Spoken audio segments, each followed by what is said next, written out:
discussing the state of political parties.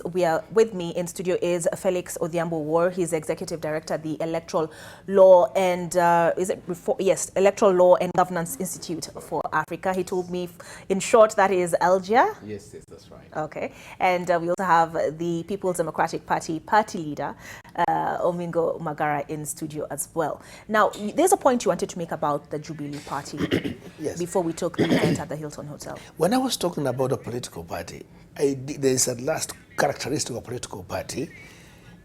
When you field candidates for elections, maybe you're lucky to take government. Your main agenda is to implement your party agenda, but on the party manifesto, what you promised Kenyans or people who elected you. I quite agree that, it is important that you also, what you promise you deliver.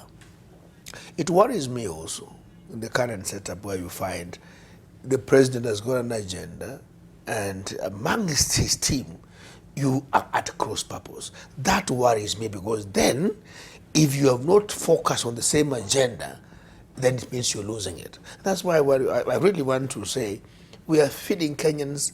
You just mentioned a while away off record that we are out having a toxic environment as if election of 2022 is tomorrow. Give Kenyans a break, at least for them to ventilate of the previous hit they got through the elections, and give them the goodies they deserve from your agenda that you sold us for us to give you the vote. Why can't we take a break at least and give development a chance for people to get the services we promised them? I do not like for 1 minute that every time I switch on the television, we are in rallies campaigning as if elections for 2022 is tomorrow. By the way, for the record, those ones who don't know, I've been here a little longer in politics.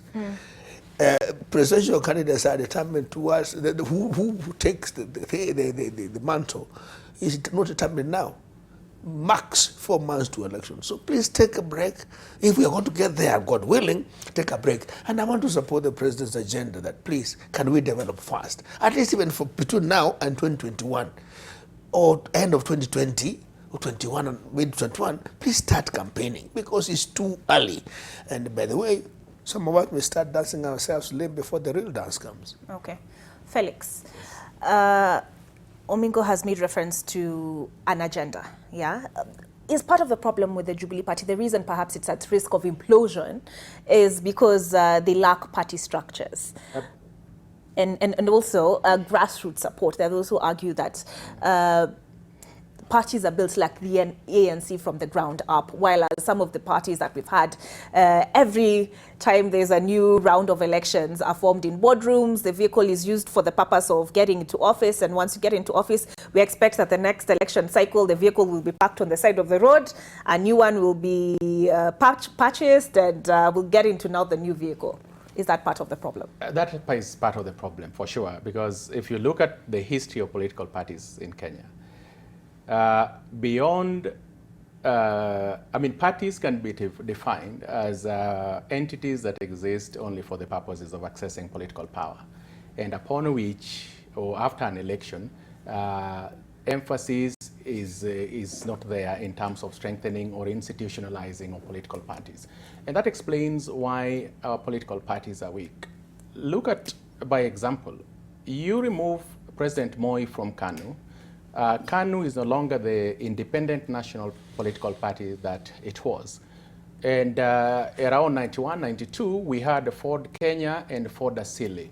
When Matiba exited Ford Asili, you no longer hear of Ford Asili, and yet that was the official opposition party after the 1992 elections. Then Ford Kenya, Jaramogi Oginga Odinga, and then Ford people, there was Simeon Nyachae, Ford people was very formidable around and played a crucial role in 2002 elections. Now when Simeon Nyachae exited Ford people you no longer hear of Ford people. In 2002, President Mwai Kibaki was elected on NAC ticket. In 2007, he came from NAC and then reigned on a PNU ticket. Now, NAC won, I think probably it was only the Honorable Charity Ngilu who was elected in 2007, although it formed a coalition with ODM. But when Kibaki exited NAC, or exited PNU, PNU became the first political party in Africa, which was a ruling party, but in the subsequent election never won anything, lost everything. So this has been, and of course, if you look at Prime Minister Raila Odinga, as I said, if it was to leave ODM now, maybe ODM will not withstand the test of time. But this has been the story of our political parties, that now, and is the conundrum that Jubilee now finds itself in. Lack of party structures, lack of, and when I saw the Deputy President talking about issues and disputes within Jubilee should be referred to party structures, I asked myself, which party structure? To the best of my recollection, the structure that exists in Jubilee, and indeed majority of political parties, is interim. Political parties have not gone out there to market and strengthen and institutionalize political parties. By definition, political parties are supposed to be entities that aggregate and represent the citizens' interest. The question in Kenya is, do political parties meet that threshold? Some people have talked about the law. I think there is sufficient provision both in the Constitution at Article 91 and the Political Parties Act that is comparatively better than any other country, including South Africa. And yet, despite the existence of sound constitutional legal framework, political parties are still struggling. And I think part of the reason why our democracy is weak, particularly the electoral democracy is weak, is because political parties have not been able to institutionalize themselves in the manner that the ANC has and the political parties in in Ghana have. And I gave you an example. The ANC is so viable, is so institutionalized, that it's the only political party in this continent that Mandela could exit, and when Thabo Mbeki ran after Mandela, he won 2/3 of the vote. That even Nelson Mandela did not win. In 2007, the ANC became the first political party in Africa to recall a sitting president, President Thabo Mbeki. And again, they repeated in 2015 when they recalled Jacob Zuma. And yet the ANC continues to grow from strength to strength. And this is really the difference between us and other countries. Okay. Mingo, how do we get to the point where we have members of the public supporting a party because of what it stands for? I think Felix put it as card-carrying members of certain political parties. Let me say this. It starts with the very foundation and intention of forming political parties. He has spoken well about a few parties that I've been to, and in my journey of politics, I've been in Ford, Kenya. I've been in Ford People. I've been in ODM, Bakila founder member, and I believed I had settled, right? But I'm telling you from a perspective of a Kenyan, because you need a political party that talks about the young people's agenda that was promised them when we are going for elections. I remember part of a bit of disagreement was we were going to preach water and take wine. But our people are watching. And I saw it, and when you raise matters concerning that in your political party, then you tagged a black sheep in the den. What did that portend? You either compromise your ideology and thinking and aspiration which you came into it with, or you ship out. And ideally they'll be quick enough to tell you, we want to recycle you. Imagine where you're in a political party we are cannibalized and a loyal member.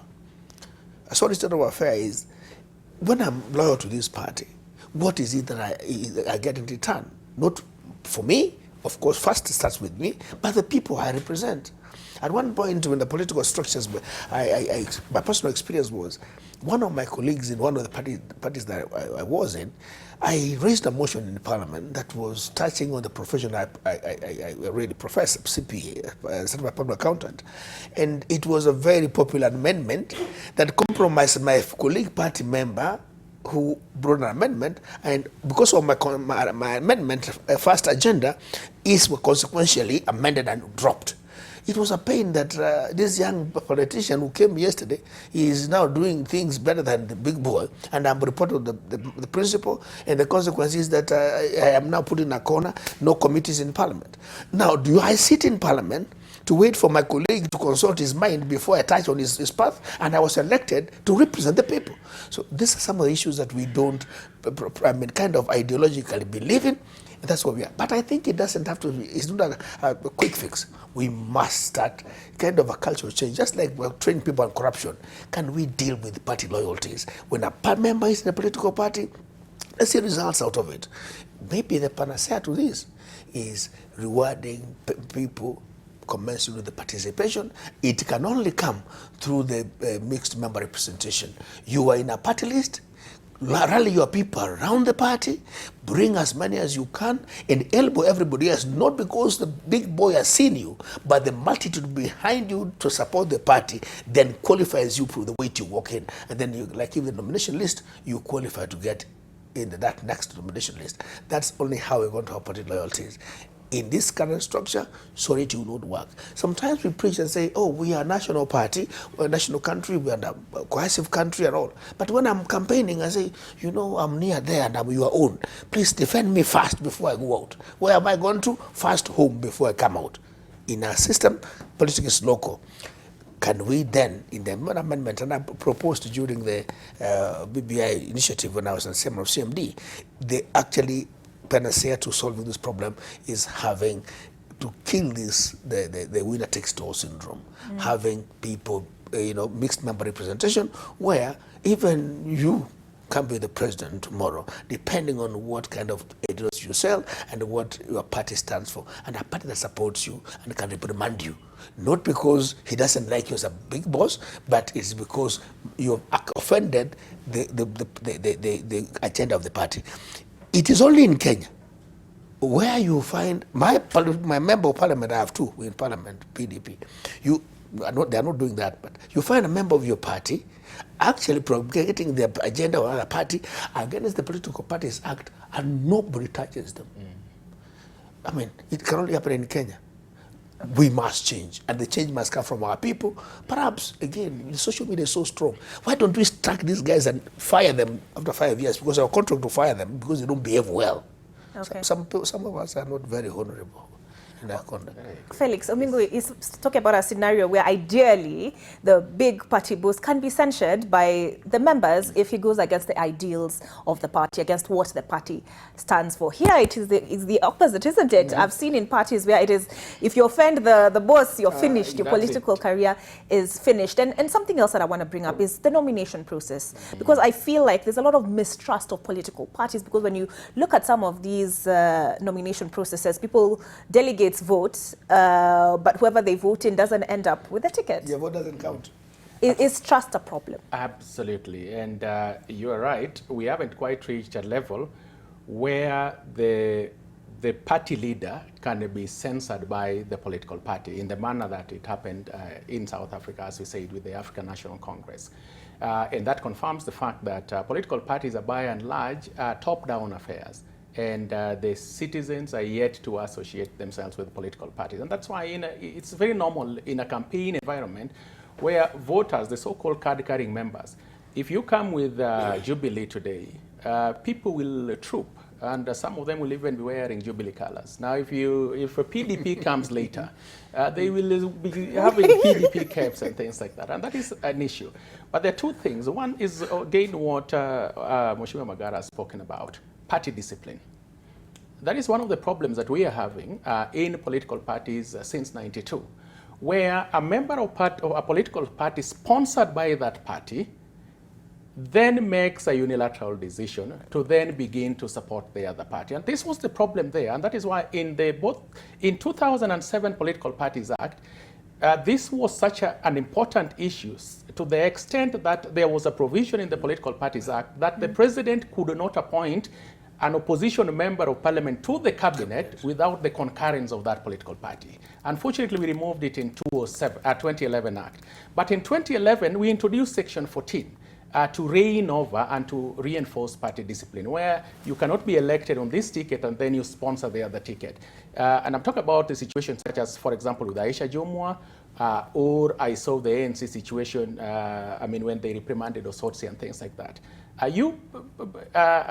You have to join a party when you believe in its ideology, and really party discipline should be reinforced. And then finally, on what you have asked on party nomination.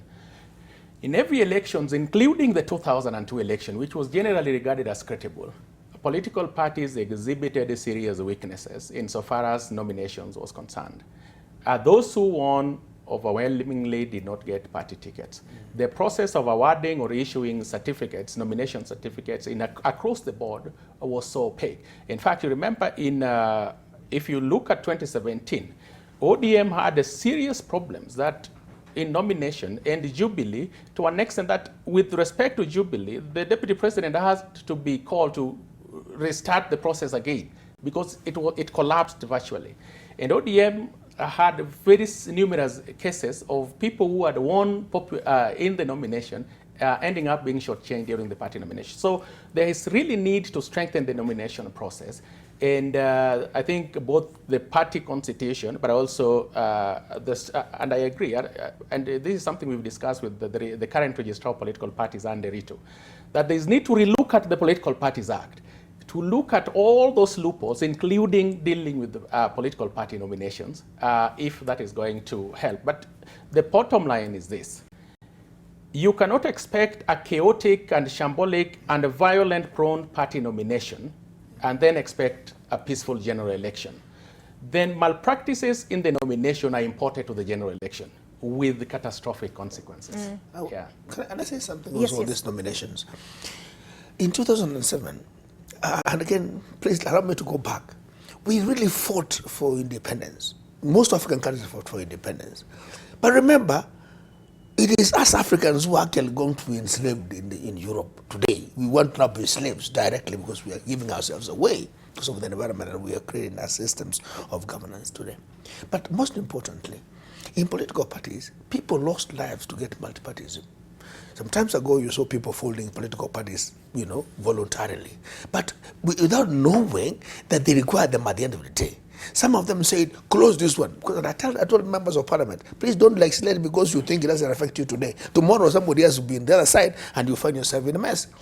They closed political parties, called them briefcases and all. This is the elections that we had the highest number of independent candidates. What that portend to the political system? It means, therefore, that member in parliament cannot be whipped by any political party. It's a loose cannon. He can be as dangerous like an atomic bomb in that parliament because he is not, his allegiance is not to any political party. And yet, the structure of political party is supposed to create sanity and governance structures to be upheld. Now, when you throw them out there, it means you're saying even this multi-party we fought for and shed blood for is not important. There has to be also some regulation about how do we manage those independent candidates. There is no regulations at all.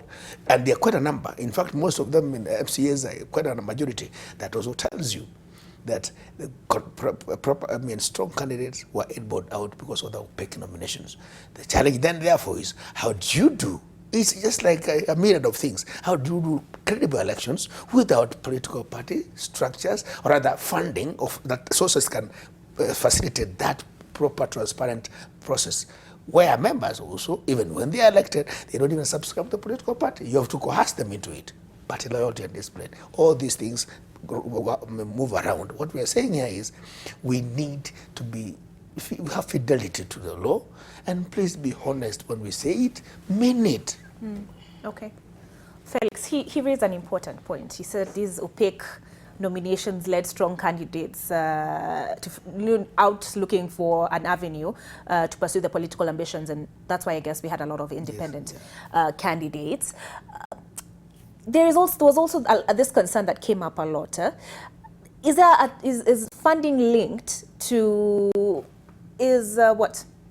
the lack of proper funding of political parties? Does it contribute to a lack of transparency in the nomination process? Because there were accusations that those who had bigger, fatter wallets were able to talk their way into nomination, regardless of what the delegates decided. Money speaks. And if there are candidates who virtually lost nomination, but used their money to win and buy party nomination certificates. In certain instances, the voters actually rejected them, and that also explains why a number of independents were elected. But the prevalence of money in politics also speaks a lot in terms of the proliferation of political parties in Kenya that we have. As even mature democracies that have been in existence for many years I think right now, on average, there are roughly 70 political parties registered in Kenya, and probably the same number or half that number seeking registration, whose cases are still pending with the registrar of political parties. Multi-party democracy does not mean proliferation of political parties. And so that is something that I think we really, really must understand. But one of the things that moving forward in 2022, the country must urgently deal with, and which also contributes to, or is at the core of funding or money in elective politics, is the implementation of the Election Campaign Financing Act of 2013. This law was passed in 2013, but the 11th Parliament suspended its operation, and it was not applicable during the 2017 elections. With the consequence of that suspension it will probably operate in 2022. But I'm happy to report that as part of our work, the Justice and Legal Affairs Committee and the IEBC are currently seized on this matter. And I think a month ago, we had a consultative forum in Mombasa with the JLAC and IEBC to specifically look at the implementation of the Election Campaign Financing Act. This is a law we need to rein on illicit money in politics. All right. Mingo, you have a burning point. I have a hot one in here. Let me say this. You know, there are the few things that he has raised that are critical in terms of, you know, having Kenyans or electorates to choose a person not because of what size of the pocket, but what they bring on the table to sell. And I can tell you, Kenyans also know that Omingo is a thief. And yet they give me votes. I mean, there's no way, Olive, between Kisii town and Parliament, there's no church I'll go in between here and be baptized to be a different person. I'll carry those behaviors to this house. And I'll continue, instead of prosecuting a matter in Public Accounts Committee for the people, though, to give me the mouth to speak, I'll surely chew using the same mouth that they gave me to speak for them. What am I saying?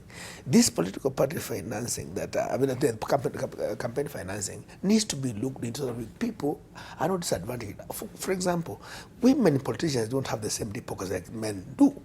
I don't know how they get it, but assuming they are big, deeper pockets than women, they are disadvantaged already even before we start. The total gender cannot be achieved if that was the case, because they don't have successful titles. She's married, the husband's property is all in the husband. She's running in an area where she's married. The only person she knows is the husband. The clansmen don't know. The classmates, you left them in your place. So basically, you are disadvantaged.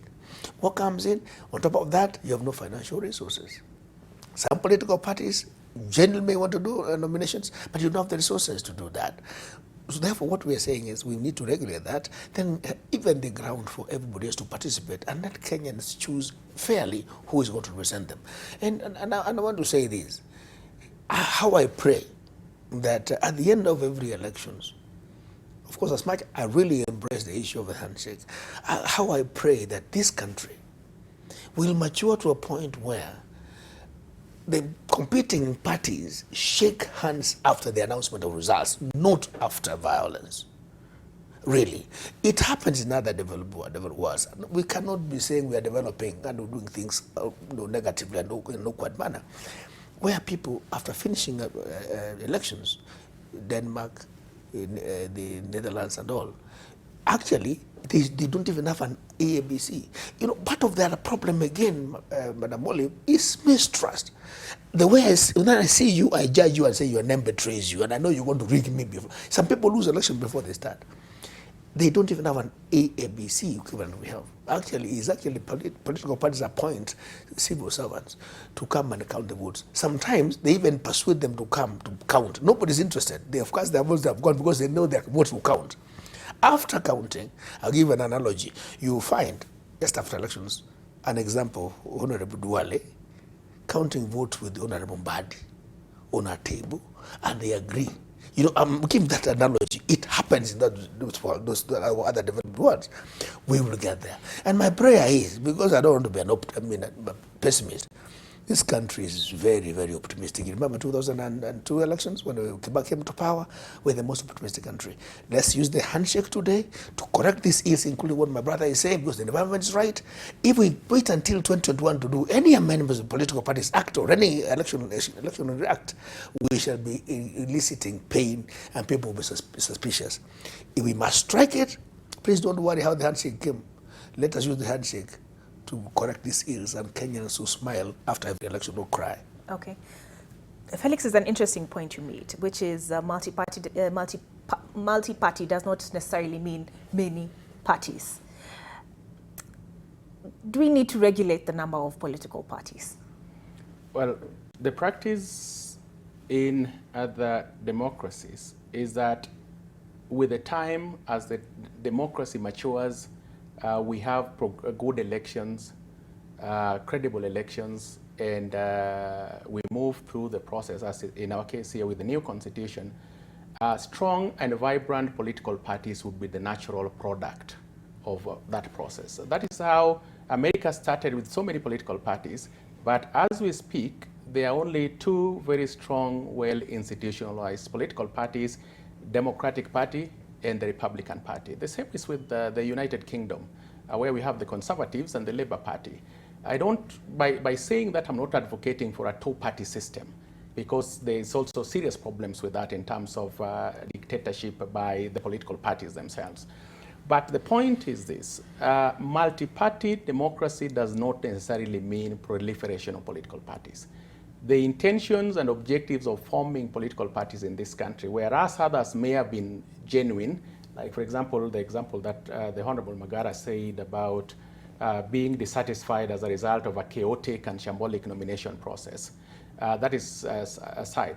But also you must accept the fact that political parties in this, people have registered political parties to trade with them, whereby in anticipation of the constitutional referendum of 2005, for example, some people who are not even part of the Orange Democratic Movement ended up registering ODM and the rest is history. When the true leaders of Orange Movement who participated in the referendum, when they wanted to convert it to a political party, they actually found that that party was already in existence. So the intention and the objectives of forming political parties has been suspect. But the point is, if political parties were to strengthen, were to be institutionalized, and were to play the active and constructive role in the democratic process, then I can guarantee you the many political parties will just fade off the political landscape.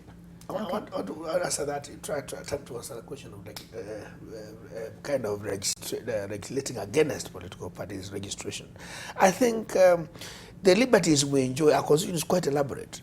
That cannot fly. In fact, what was going to help us, first of all, the foundation of our democracy should be based on trust. If it lacks, it does not matter what kind of laws you put in place, it will still be suspect. People will get satisfied. But I want to go back to the Act of 2007, where if you participated in an election, you qualify for a small token. Everybody is covered, and it's minimum token. So that if you do not grow, you find yourself closing shop naturally. Let's not regulate, but let's keep political parties that can be trusted. In fact, to the contrary, people won't run to political parties. They want to run to this political party. They know it's going to access power, and that there are too much good is to be given.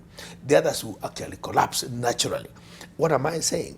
We require political parties and ideology that will magnetize people to their side, coalesce around an issue, and agree to work together. It is possible. By legislation, you're going to cause curiosity again, and many people want to register more because they say, why do they want to lock this? Because they want to cage us in there and then patronize us the way they want. I think legislation is not the right thing. The best thing is to build trust with institutions.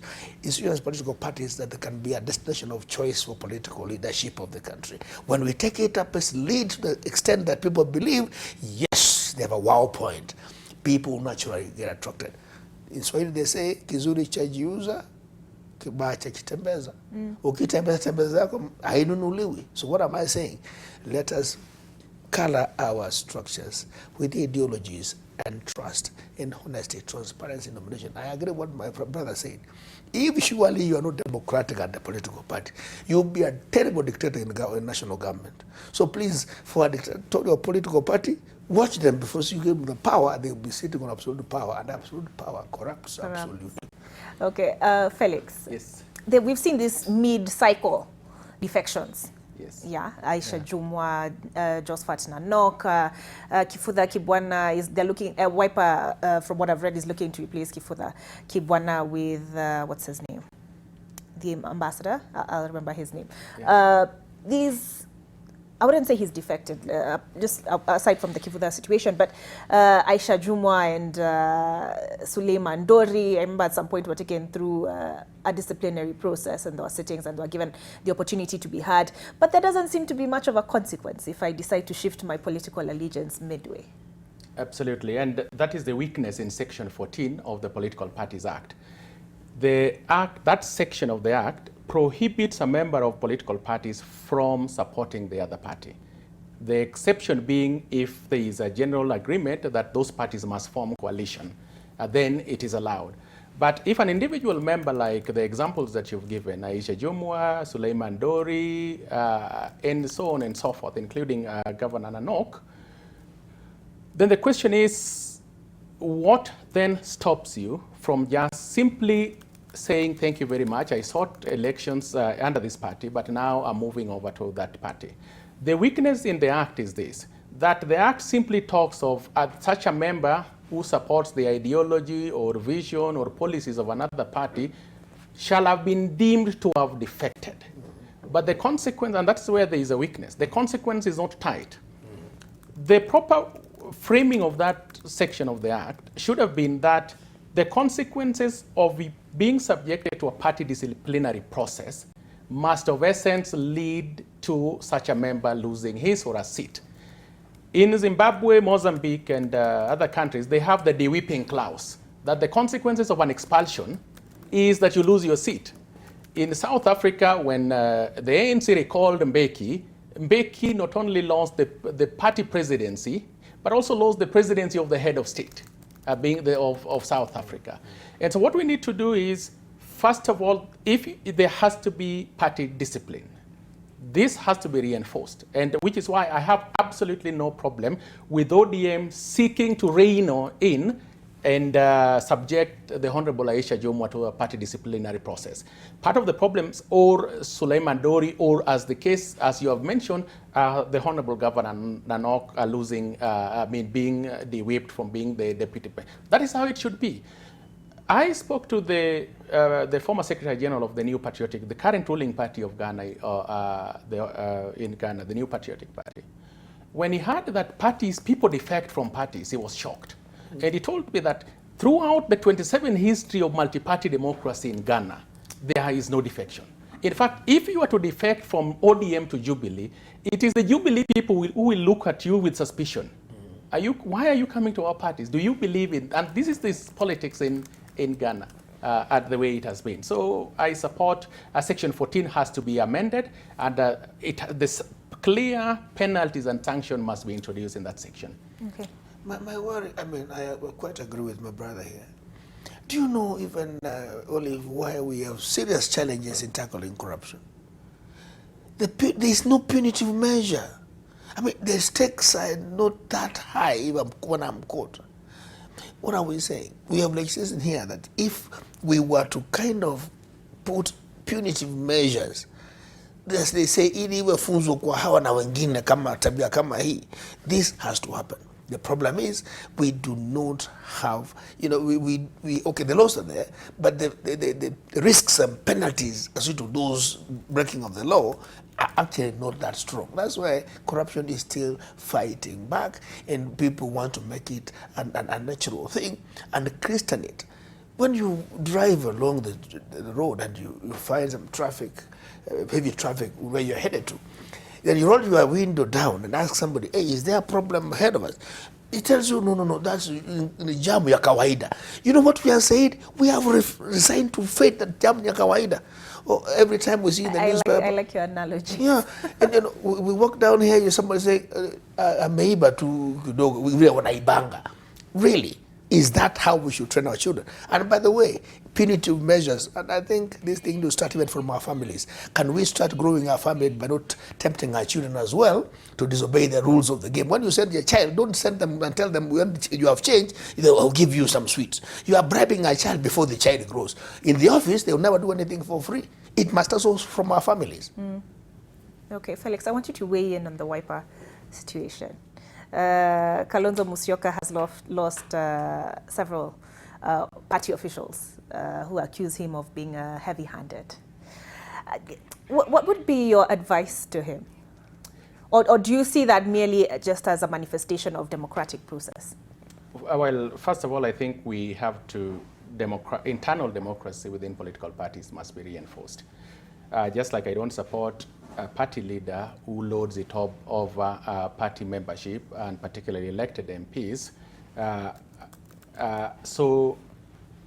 And likewise, I don't support a situation where members of a party elected on that party ticket, because of being enticed by the other party, and in this continent mostly the ruling party, then decides to lose respect to their party leader. It doesn't work both ways.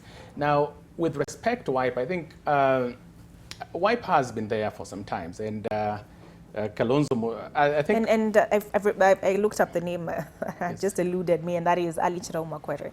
He, according to the Daily Nation report of July the 8th, Chirau Ali Makwere poised to replace Kifutha Kibwana at WIPE. I remember I didn't mention his name, sorry, earlier. Oh, I see. Yeah, that's fine. But look, obviously, if Kifutha Kibwana was, it's just that I've forgotten the party that he sought election during 2013 election. Chama cha Uzalendo. And then in 2017, they entered into a coalition with WIPE, upon which he was nominated as the deputy party leader of WIPE. And based on his public pronouncement, and by the way, I have nothing against Kibut. I think he's one of the best performing governors. His track record speaks for itself, and Makueni is a case study for other governors or counties in the Republic to see how good governance can translate to. But on this one, if he has there's absolutely nothing wrong with the Honorable Kifutha Kibwana challenging the Honorable Kalonzo, or let me say Vice President Kalonzo, for the position of the party leadership. But the manner in which you do that, demonizing the party leader, for example, that we are seeing not just in WIPE, but also in other parties. You see that a lot with the ODM, mostly the rebels within ODM, for example, and things like that. If you don't believe in that party, there's a clip that has been going around, the parting shot of President Moi, I think, during the 202 Jamhuri Day celebration, where I believe that he said that don't just join a political party because KANU, for example, because it's KANU. Join KANU kwa sababu unaamini muongozo ya KANU. And that is how mature, well-institutionalized political parties operate worldwide. You don't believe with it in that party, the better and the proper thing to do is to resign from that party. Okay, Omingo, do you have any advice for Kalonzo, or do you see this? I'll come back to it, but let me say something about, if you have an ideology that you want to pursue, and it compromises then your ideology pursuance, because up there, the issues, the road is blocked. Some people even deviate to go to other independent, other political parties, which even the slogan they don't know, but they want to get there. Where do we then start? By building those institutions within political parties. And please nurture your own talent. Embrace them, even if they are better than you. Sometimes the thing is, when somebody brings up an idea into a political platform and the political leader feels aggrieved or rather threatened, the best thing you'll be called a traitor, Msaliti, and every other kind of name. So I do not subscribe to the thinking that people should disrespect the political parties, particularly when you join them knowing that you are joining them for that reason. And some of them, as I said, fall out because they cannot move. But if you went there consciously, please abide to that. And also, political party leaders, play fathers, don't be dictators, then nurture talent. Don't scatter your children because you will not grow. And that's why we are losing very strong political movements, which have got serious ideology. People believed in them. But when you start cannibalizing your own children, surely you cannot grow. And you raise a very important point, and that is grooming the future generation of leaders and not tearing them down because you feel threatened by them.